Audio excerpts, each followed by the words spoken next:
అందరూ ఈవిడి మాటే వినాలి గాని ఈవిడి మాత్రం ఎవరి మాట విందు.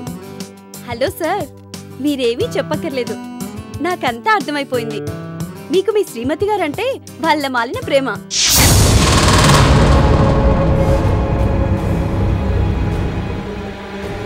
ఎక్కడ ఆవిడికి ఏమైపోతుందోనని మీకు చెప్పలేని కంగారు, అంతేనా?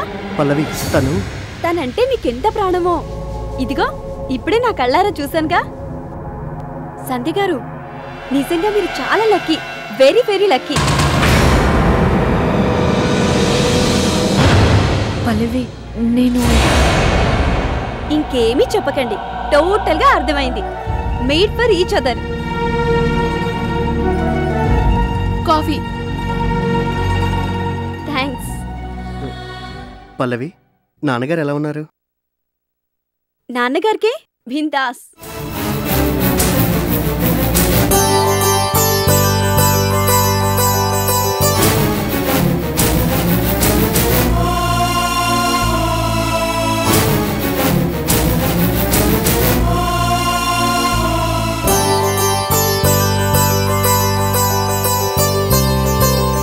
మై గాడ్, నేను బయలుదేరి చాలాసేపు అయింది. నాన్నగారు కంగారు పడుతూ ఉంటారు. వెళ్ళొస్తాను. సంధ్య గారు జాగ్రత్త. అప్పుడప్పుడు వస్తుంది పల్లవి. రాకుండా ఎలా ఉంటాను? ఇది మోహన్ గారి ఇల్లని తెలిసాక మీరు రావద్దన్నా వస్తాను. బాయ్ మోహన్ గారు. బాయ్ పల్లవి. మోహన్ గారు, వెళ్లే ముందు మీరేమీ అనుకోనంటే ఓ చిన్న మాట. కడుపుతో ఉన్న భార్యని ఒంటరిగా బయటకు పంపించి ఇంట్లో కూర్చుని ఇంకా రాలేదేంటా అని టెన్షన్ పడడం కంటే ఎక్కడికి వెళ్ళినా తోడుగా వెళ్ళటం బెటర్ అనుకుంటాను. Am I right? ఇదిగోండి, అసలు కొసరు నాకు పూర్తిగా అర్థమైంది. నేనేం చెప్పాను ఆయనకి అర్థమైంది. Thanks for your coffee. Bye.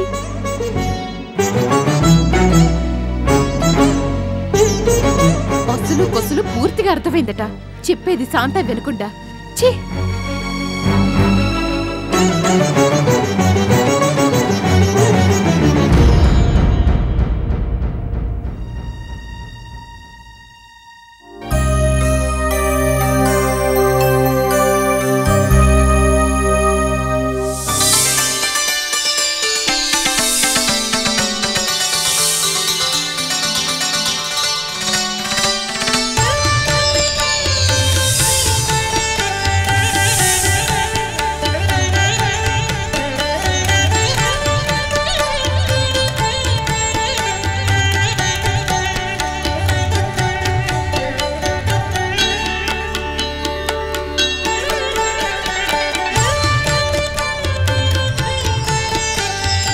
Harika, ఏం చేస్తున్నావే? కనిపించడంలా వంట చేస్తున్నాను. రాధకిష్టమని ఇవాళ నా చేత్తో చికెన్ ఫ్రై చేస్తున్నాను. బాగుందే సంబడం. అదేమో దర్జాగా మహారాణిలాగా సోఫాలో కూర్చొని పిల్లని ఆడిస్తూ ఉంటే నువ్వు వంటింట్లో కూర్చొని వంటలక్కలాగా చికెన్ ఫ్రై చేస్తున్నావా? Chicken fry. పిన్ని, ఇంత బతికి ఇంటెనకాల చచ్చినట్టు ఇదేం కర్మే నీకు? అసలు ఏమిటి నీ ఉద్దేశం? నీ చేతులతోనే నీ సవతికి వండి వార్చిపెట్టి చీకటి పడగానే దాని తల్లో ఇన్ని మల్లెపూలు పెట్టి నీ అంతట నువ్వే తీసుకెళ్లి నీ మొగుడి పక్కలో. పిన్ని, మళ్ళీ మొదలు పెట్టావా? నీకారోజు చెప్పాను, ఈ ఇంట్లో ఉండాలంటే నాకు నచ్చినట్టు ఉండమని. ఇన్నాళ్ళు నీ దిక్కుమాలి సలహా విని నా కొంపని అగ్నిగుండంలా మార్చుకున్నాను. సరే, నేను అగ్నిగుండంగా మారిస్తే నువ్వు ఏకంగా స్వర్గాధామంగానే మార్చుకో. ఎవడొద్దన్నాడు?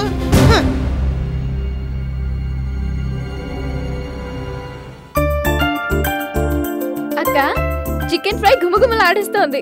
అబ్బా, ఎప్పుడెప్పుడు తినాలా అనిపిస్తోంది. కాదు మరి, మీ అక్క ప్రేమగా దోరగా చేస్తోందిగా ఫ్రై.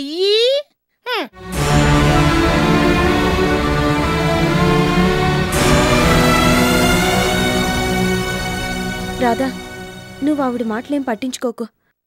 Chicken fry ready. ఇంకేం చేయను? సాంబార్ పెట్టనా? పెట్టనా కాదు, సాంబార్ నేను చేస్తాను, నువ్వు చూస్తూ కూర్చో. అవునవును, నీ చేత్తో సాంబార్ పెడితే అద్దరిపోతుందనుకో. అక్క, అవన్నీ నీకు ఏ మర్చిపోయాననుకున్నావా?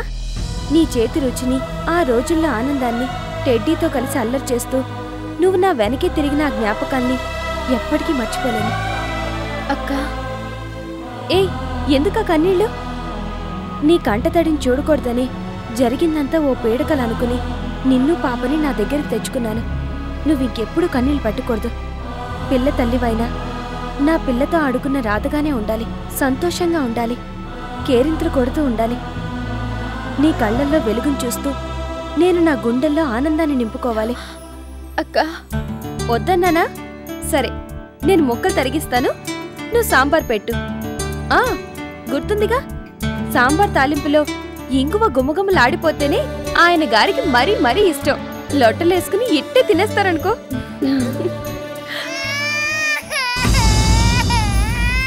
నువ్వుండు, నేను వెళ్ళి చూస్తాను.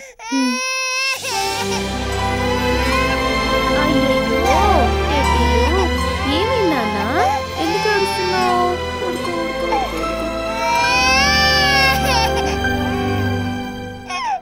ఏంటి, మీ అమ్మ ఎత్తుకోవాలా?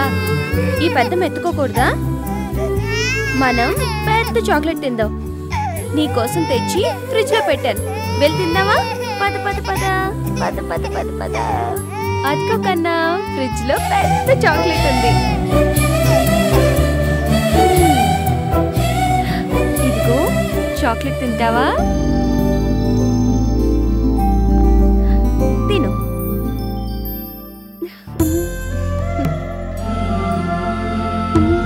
బాగుందా?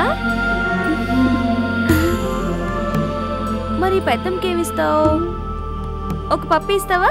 ఇవ్వు ఇవ్వు ఇవ్వు ఇవ్వు.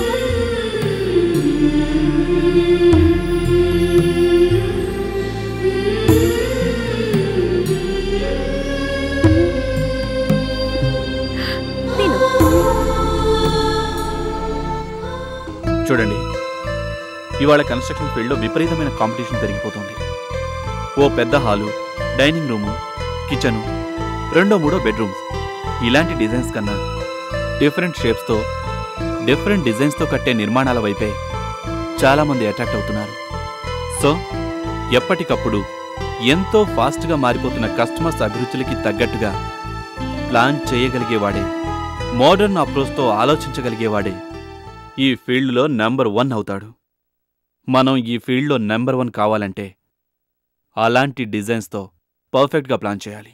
అవును సార్, మీరు చెప్పింది అక్షరాల నిజం. కానీ అలాంటి నిర్మాణాల గురించి తెలుసుకోవాలంటే లోకల్గా మనకున్న ఇన్ఫర్మేషన్ చాలదు. ఏ సింగపూర్కో వెళ్ళి అలాంటి కట్టడాల గురించి స్టడీ చేయాలి. ఆ స్టడీ చేసే అవకాశం మనల్ని వెతుక్కుంటూ వచ్చింది సార్. మేనేజర్, ఏంటి అనేది? అవును సార్, అధునాతన నిర్మాణ రీతుల గురించి అతి త్వరలో సింగపూర్లో జరగబోయే సెమినార్లో ఒక ప్రముఖ బిల్డర్గా మిమ్మల్ని పార్టిసిపేట్ చేయడానికి ఈ ఇన్విటేషన్ పంపించారు సార్. Is it wonderful.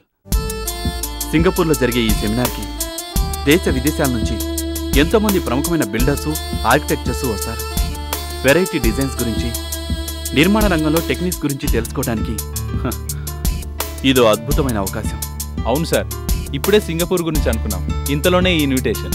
నిజంగా ఇది శుభసూచకం. You are right. వెంటనే సింగపూర్ వెళ్ళే ఏర్పాట్లు చేయండి. అలాగే చేస్తాను. కానీ ఏంటి, ఏమైనా ప్రాబ్లమా? ప్రాబ్లమా అంటే, ఈ టైంలో మీరు సింగపూర్ వెళ్ళిపోతే ఇక్కడ కన్స్ట్రక్షన్ పనులను ఎవరు చూసుకుంటారని.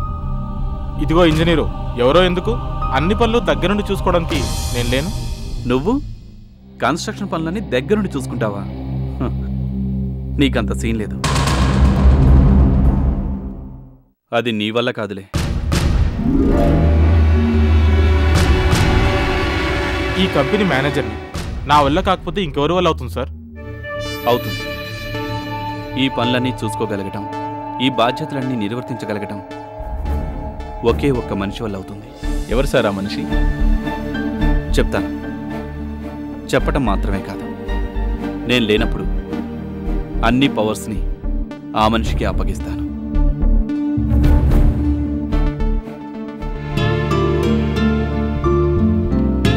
చెప్పండి సార్, ఏం ఆలోచించారు? ఏం చెప్పాలో అర్థం కావడం లేదు. మొదటి దాంట్లో రిస్క్ ఉంది, కానీ అదే కరెక్ట్ అనిపిస్తుంది. ఆలోచిస్తే రెండోది బాగానే ఉందనిపిస్తుంది. మొదటిదా రెండోదా డిసైడ్ చేయడం అంత ఈజీ కాదు మేనేజర్ గారు. ఏంటి అంత తలలో బద్దలు కొట్టుకుంటున్నారు? ఏం లేదు మేడం, బిజినెస్ సంబంధించిన మ్యాటర్. ఆ మాత్రం బిజినెస్ గురించి నాకు తెలుసు, కానీ ముందు మ్యాటర్ ఏంటో చెప్పండి. ఊరికే విసిగించదు కావేరి. ఈ ప్రాబ్లం నీకు చెప్పేది కాదు, చెప్పినా నువ్వు సాల్వ్ చేయగలిగేది కాదు. సాల్వ్ చేస్తాను, సొల్యూషనే చెప్తాను. ముందు ఆ సమస్య ఏంటో నాకు తెలిస్తేనే కదా. ఏం లేదు మేడం, మోహన్ గారు సిటీ సెంటర్లో 500 గజాల స్థలాన్ని, అలాగే ఇప్పుడిప్పుడే డెవలప్ అవుతున్న సిటీ శివార్లలో మరో 1000 గజాల స్థలాన్ని కొనాలనుకున్నారు. కొంటే ముందు ఎక్కడ మొదలు పెడితే ప్రాఫిటబుల్గా ఉంటుందో తేల్చుకోలేకుండా ఉన్నారు. సిటీ సెంటర్లో కడితే ల్యాండ్ చిన్నది కాబట్టి ఫ్లాట్స్లో గదులు కొంచెం చిన్నవిగా ఇరుగ్గా ఉంటాయి. అదే సిటీ శివార్లో కడితే ల్యాండ్ పెద్దది కాబట్టి ఫ్లాట్స్లో గదులు పెద్దవిగా స్పేషియస్గా ఉంటాయి. మొదటి వెంచర్కి డిమాండ్ బాగానే ఉన్నా కస్టమర్స్ సాటిస్ఫాక్షన్ అంతగా ఉండదు. రెండో వెంచర్కి డిమాండ్ కొంచెం తక్కువైనా కస్టమర్స్ మాత్రం ఖచ్చితంగా సాటిస్ఫై అవుతారు. ఏది ముందు ఏది వెనక, ఇది ప్రాబ్లం. ఓ ఈ మాత్రం దానికేనా? ఇద్దరు కలిసి జుట్లు పీకేసుకుని బుర్రలు బద్దలు కొట్టేసుకుంటున్నారు. ఈ ప్రాబ్లంకి సొల్యూషన్ నేను చెప్తాను వినండి. ముందు సిటీ సెంటర్లో ఉన్న స్థలంలోనే ఫ్లాట్స్ మొదలు పెట్టండి. సిటీలో అయితే సినిమా హాల్స్ కి దగ్గర, షాపింగ్ మాల్స్ కి దగ్గర, రైల్వే స్టేషన్లకి దగ్గర, బస్ స్టాండ్లకి దగ్గర. ఆ సంగతి మాకు తెలుసు, కానీ కస్టమర్ సాటిస్ఫాక్షన్ గాడిది గుడ్డేం కాదు. కస్టమర్ సాటిస్ఫై అయితే ఏంటి, కాకపోతే ఏంటి? మన డబ్బులు మన చేతిలో పడ్డాక ఎవడలా పోతే మనకేంటి? తప్పు కావేరి, ఆ ఆలోచనే తప్పు. కస్టమర్స్ ని సాటిస్ఫై చేయని ఏ బిజినెస్ కరెక్ట్ కాదు. ఏ బిల్డర్ అయినా ఫ్లాట్స్ ని అమ్మేసి చేతులు దులుపుకోవడం అంతకన్నా కరెక్ట్ కాదు. అంటే నువ్వనేది? ఎస్, సిటీ సెంటర్లో కాదు, సిటీ శివార్లో ఉన్న ఆ ల్యాండ్లోనే మీ వెంచర్ని మొదలు పెట్టండి. సిటీస్ ఇవ్వాలంటే ఊరి బయట. ఊరు బయట ఎవడు కొంటాడు? మధ్య తరగతి వాళ్ళే కొంటారు. సంధ్య, మిడిల్ క్లాస్ వాళ్ళైనా సిటీ సెంటర్లోనే ఉండాలనుకుంటారు కదా? అనుకుంటారు, కానీ అలా ఉండాలంటే సిటీలో తాము అనుకున్నంత విశాలమైన ఫ్లాట్స్ని కొనాలంటే వాళ్ళ స్తోమత సరిపోదు. ఊరి బయట అయితే కొనడానికి సరిపోతుందా వాళ్ళ స్తోమత? సరిపోతుంది, తప్పకుండా సరిపోతుంది. సపోజ్ ఓ 2 బెడ్రూమ్ ఫ్లాట్ సిటీలో 20 లక్షలుంటే సిటీ శివారుల్లో 1-2 లక్షల ధరకి తక్కువే వస్తుంది. అంతేకాదు, విశాలమైన గదులు, కామన్ ప్లేస్, పార్కింగ్ ప్లేస్ ఇవన్నీ కూడా సాధ్యం అవుతాయి. మండినట్టే ఉందత్తా. 1-2 లక్షలు తక్కువనేసరికి సిటీని వదిలిపెట్టి మిడిల్ క్లాస్ వాళ్ళు ఊరి బయటికి పరిగెత్తుకుని పోతారా? పోతారా కాదు, పోతున్నారు కాబట్టి హైదరాబాద్ సిటీ చుట్టూ ఇన్ని కాలనీలు వెలిసాయి. సిటీ శివారుల్లోనూ ఇన్ని ఫ్లాట్స్ తయారవుతున్నాయి. జంట నగరాల జనాభా దాదాపు 1 కోటి మంది అయితే అందులో సిటీలో ఉండేది 50 లక్షల మందే. మిగతా 50 లక్షల మంది సిటీ శివారుల్లోనే ఉంటున్నారు. ఎందుకు? సిటీ మధ్యలో కొనగలిగే తాహత లేక, తాహత ఉన్నా అగ్గిపెట్టె లాంటి ఫ్లాట్స్లో అడ్జస్ట్ కాలేక. హోయబ్బో, మిడిల్ క్లాస్ మెంటాలిటీని కాచి వడపోసినట్టు మా బాగానే సెలవిచ్చావు కానీ దూరం దూరం సంగతి ఏంటా అని. అవును సంధ్య, అది ఇంపార్టెంటే కదా. ఇవాళ దూరం గురించి ఎవరు ఆలోచిస్తున్నారండి? ఊరికి దూరంగా ఉన్నా సౌకర్యంగా ఉండాలనుకోవడం, ఉద్యోగం కోసం పగలంతా ఊపిరాడని సిటీలోనే కొట్టుకుంటున్నా ఇంటికి వెళ్ళాక ప్రశాంతంగా ఉండాలని ఆశపడ్డం, కాంప్రమైజ్ కాలేని మెంటాలిటీ, అన్నిటికీ అడ్జస్ట్ మెంటాలిటీ, ఇది మిడిల్ క్లాస్ అంటే. అందుకే మిడిల్ క్లాస్ని టార్గెట్ చేసి సిటీ శివారుల్లోని మిమ్మల్ని ప్లాన్ చేయమంటున్నాను, మీరు కట్టబోయే ఫ్లాట్స్ని. Wonderful madam. సంధ్య, నువ్వేనా ఇంత రీజనింగ్తో ఇంత అనాలిటిక్గా మాట్లాడింది? Excellent, amazing. నువ్వు చెప్పినట్టే నెక్స్ట్ వెంచర్ని సిటీ శివార్లోనే స్టార్ట్ చేస్తాను. మేనేజర్ గారు, రేపటికల్లా మొత్తం ప్లాన్ రెడీ చేయండి. అలాగే సార్, ఉంటాను సార్. అలాగే. సంధ్య, ఇంత టాలెంట్ ఉన్నదానివి బిజినెస్లో నాకు హెల్ప్ చేయొచ్చు కదా? నేనా? ఏదో నాకు తోచింది చెప్పాను. తోచింది కాదు, నిజాన్ని చెప్పావు. 2 మినిట్స్లో సమస్యని సాల్వ్ చేసి పారేశావు. గ్రేట్. పోస్ట్.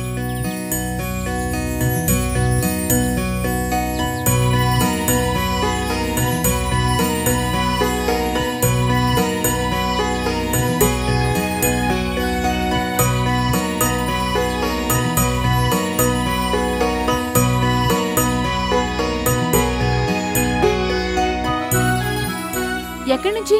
మా అమ్మ దగ్గర నుంచా? కాదు, అక్కడుందే మీ అమ్మమ్మ దగ్గర నుంచి. ఎందుకు విసుక్కోవడం? ఎక్కడి నుంచో సరిగా చెప్పొచ్చు కదా. సింగపూర్ నుంచి. అక్కడ జరగబోయే బిల్డర్స్ సెమినార్కి ఇన్విటేషన్. ముఖ్యమైన బిల్డర్స్ అందరికీ పంపించినట్టే మనకు కూడా పంపించారు. అంటే ముఖ్యమైన బిల్డర్స్ లిస్ట్ లోకి మీ పేరు ఎక్కిందన్నమాట. భలే భలే. మరైతే సింగపూర్ ఎప్పుడు వెళ్దాం? ఏంటి వెళ్ళేది? ఎక్కడికి వెళ్ళడం లేదు. అదేంటి, సింగపూర్లో జరగబోయే వరల్డ్ క్లాస్ బిల్డర్ సెమినార్కి ఇన్విటేషన్ రావడమే గొప్ప అచీవ్మెంట్. వెళ్తే చాలా విషయాలు తెలుసుకోవచ్చు కదా. తెలుసుకోవచ్చు సంధ్య, కానీ ఈ టైంలో నేను వెళ్తే నిన్నెవరు చూసుకుంటారు?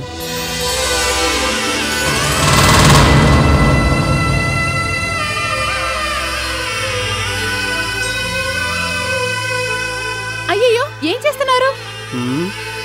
చేయాల్సిన పనికి ఈ చేయకూడని పని అడ్డు కాకూడదని.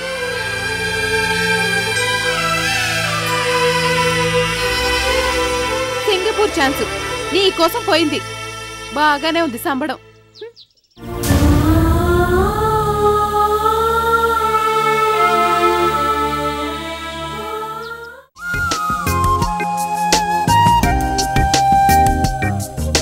తింటున్నావా?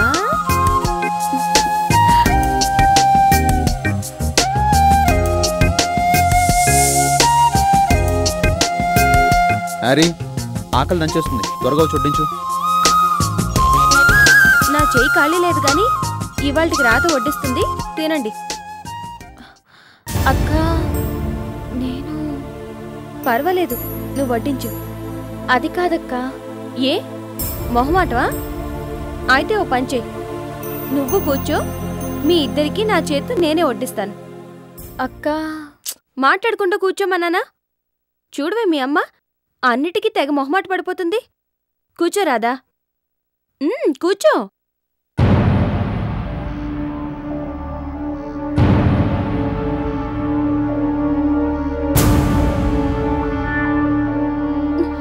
అబ్బా, జారిపోకే.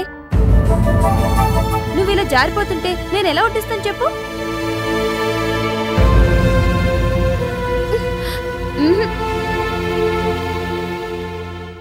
ఇక లాభం లేదు. రాధా, ఇవాళకి నీకు తప్పదు గాని వడ్డించే.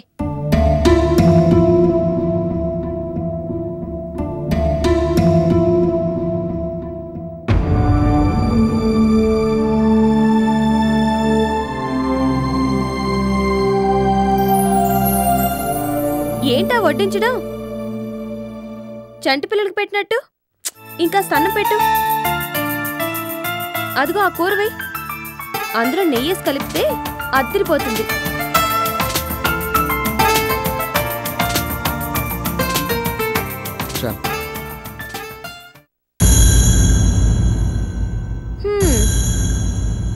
అప్పుడెప్పుడో మన ఇంటికొచ్చిన కొత్తలో రాధా మిమ్మల్నే తన భర్త అనుకుని అథారిటీ చెలాయిస్తూ వడ్డించేది. ఇప్పుడేమో వడ్డించమ్మా అంటే ఎలా మొహమాట పడిపోతుందో చూడండి.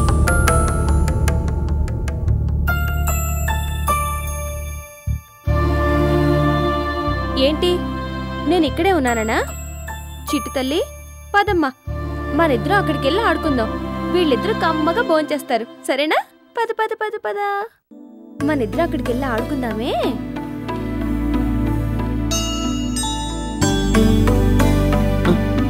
చాలు, కొంచెం వేసుకోండి.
కొంపదీసి ఏదైనా ఎఫైరా? ఇవాళ నుంచి ఆయన్ని నువ్వే సంతోషంగా ఉండేలా చూడాలి. ఆయన గదిలోకి నువ్వే. అక్క, అందరికన్నా అతి తక్కువ మార్జిన్తో ఈ కొటేషన్ తయారు చేస్తున్నా.